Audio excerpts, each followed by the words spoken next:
Patienne, bonjour, j'espère que tu vas bien. Alors dans cette vidéo, on va rigoler un petit peu au début, et après on va être un peu plus sérieux. Alors c'est un message que j'ai trouvé, je me baladais sur internet, sur Facebook, et puis je suis tombé sur...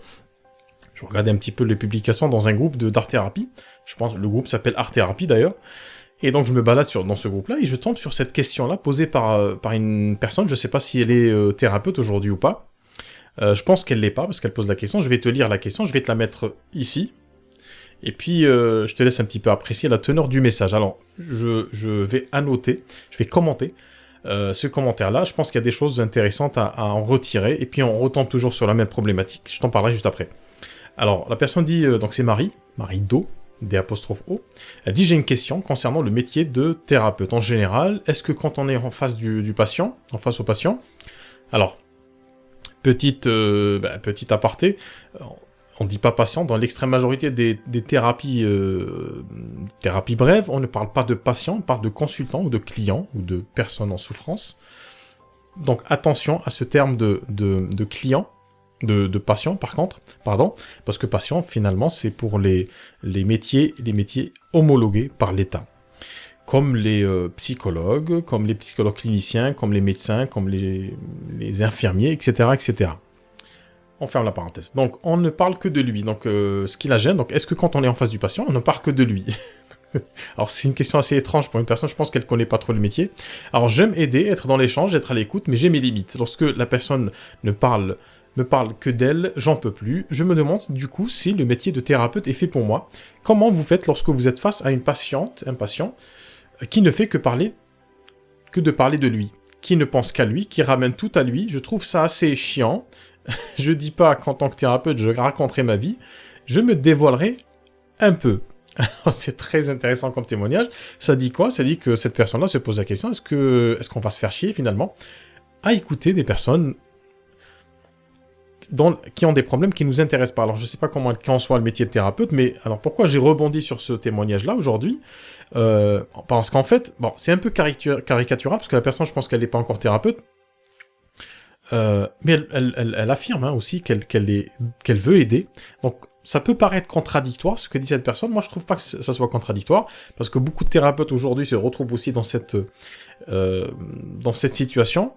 En fait, ils se sont lancés dans ces métiers-là. Tu t'es peut-être lancé dans ces métiers-là avec un passif, avec une histoire personnelle, et puis on t'a conseillé, ou c'est quelque chose qui s'est fait de manière naturelle au niveau de l'école, donc au niveau de l'orientation, du conseil que tu as trouvé auprès de cette école, ou de tes collègues, avec un positionnement générique. C'est-à-dire que tu t'adresses à tout le monde, tu dis « Ok, maintenant j'ai ma certification en poche, je peux m'adresser à quasiment tout le monde, donc je vais m'adresser à tout le monde, parce que mon outil est un outil générique, universel, il est formidable, il peut aider un tas de personnes. » Maintenant, quand tu fais ça, qu'est-ce qui arrive? Qu'est-ce qui se passe? Tu vas... de jour en jour, si tu essaies de développer ton activité et que tu es un petit peu visible, on va dire, tu vas commencer à avoir des consultants qui viennent, des clients, ils n'ont pas des patients, et tu vas avoir des personnes d'horizons très diverses. Et tu vas accueillir ces personnes-là. Alors, si ton positionnement est par défaut, il est générique, donc tu vas attirer des personnes très différentes. Et en recevant des personnes dites très différentes, elles vont te parler de problématiques très différentes.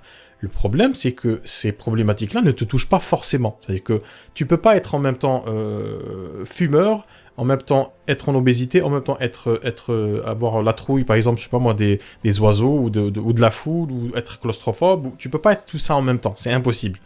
Alors si t'es tout ça en même temps, mets-moi un commentaire, ça m'intéresse. Peut-être qu'on pourrait en parler après. Peut-être qu'on pourrait en parler en privé, pourquoi pas faire une interview. Donc, normalement, tu n'as pas tous ces troubles en même temps.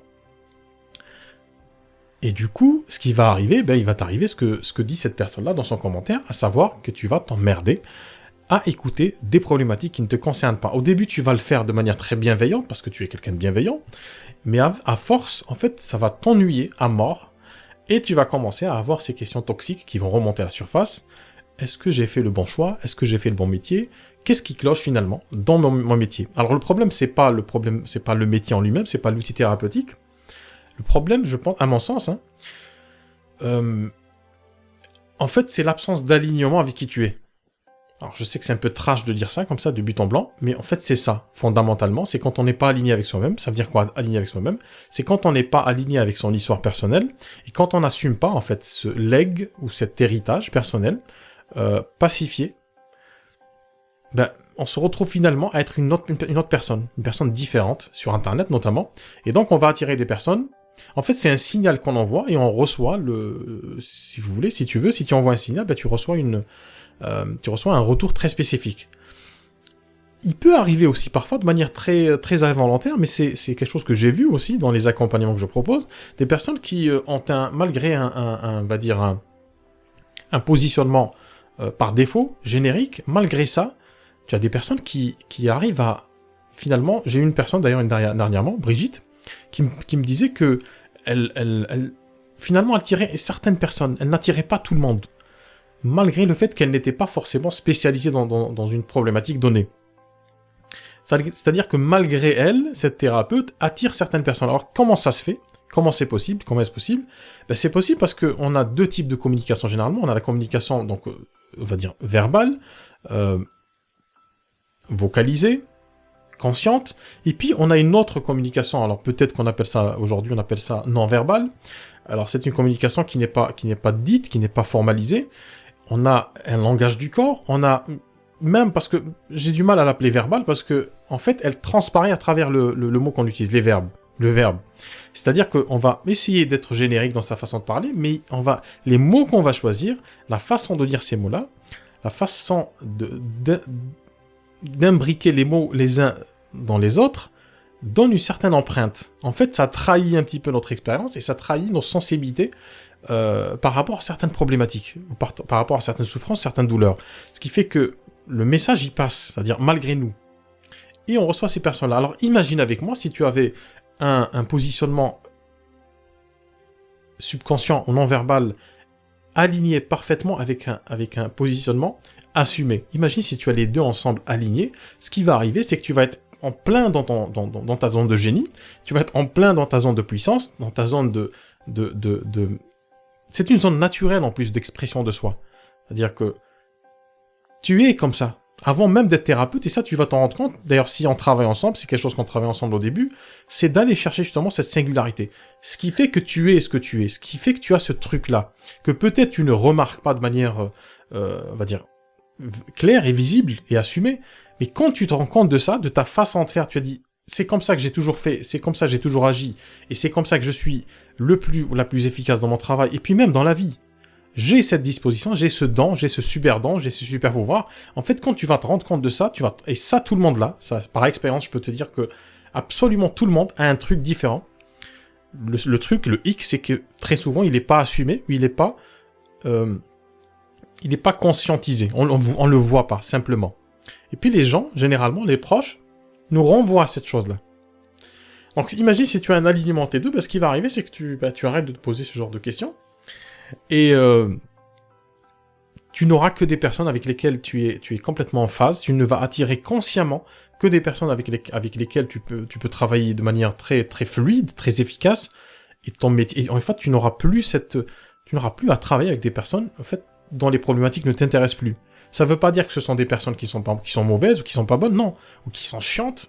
C'est pas ça. Tu peux être quelqu'un d'extrêmement intéressant, si je te rencontre en dehors du travail. Par contre, dans la séance, si ta problématique ne m'intéresse pas, je vais me faire chier. C'est un truc qui est indéniable. Donc on peut être très en phase en dehors, mais dans cet espace qu'on appelle cabinet, cet espace de transformation et de changement, on va pas s'entendre, parce que ta problématique ne m'intéresse pas. Et donc, il faut éviter, justement, en travaillant sur cette singularité, il faut éviter, en fait, ça nous évite de nous ennuyer dans notre travail, parce que petit à petit, on en rigole, mais en fait, ça érode ça grignote ta motivation tous les jours, à tel point qu'à un moment, tu vas te dire, c'est pas ce métier-là que je voulais faire, et le problème, c'est soit moi, soit le métier. Donc, soit j'ai pas confiance en moi, soit je travaille mal, soit c'est les outils que j'ai qui ne sont pas bons, donc je vais continuer à me former, et tu tombes dans ce cycle-là, dans cette spirale-là, c'est une boucle. Alors que le problème, il n'est pas là. Le problème, simplement, c'est que, en fait, on commence toujours dans une étape, étape 2, ou l'étape 1. Alors qu'il y a toujours une étape 0, c'est toi, qui tu es, qu'est-ce qui t'a amené à faire ce que tu fais, comment tu as été toute ta vie, quel est le fil directeur qui t'a suivi toute ta vie.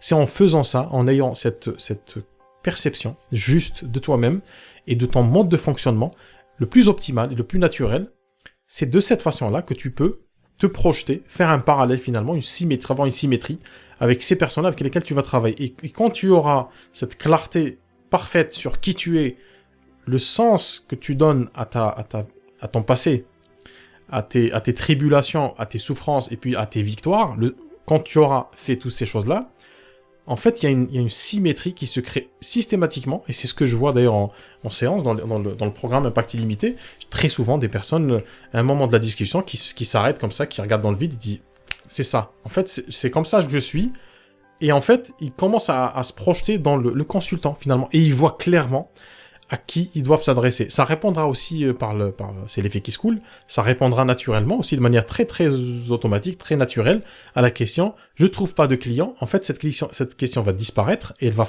laisser place à « je vois maintenant parfaitement avec qui je dois travailler ».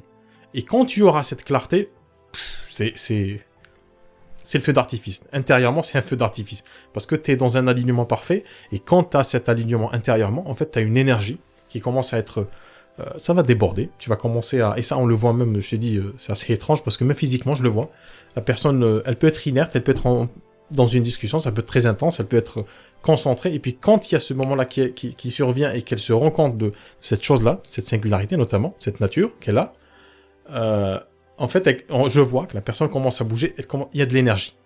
Ça commence un petit peu à se désengorger. Donc, si aujourd'hui, tu as peur de tomber dans ce que dit cette personne, ou tu commences un petit peu à tomber dans ça, ou que tu es en plein dedans, laisse-moi un commentaire en dessous, dis-moi, j'ai pas envie de dire le gros mot, dis-moi ennui en commentaire, et puis on en discute. Allez, ciao.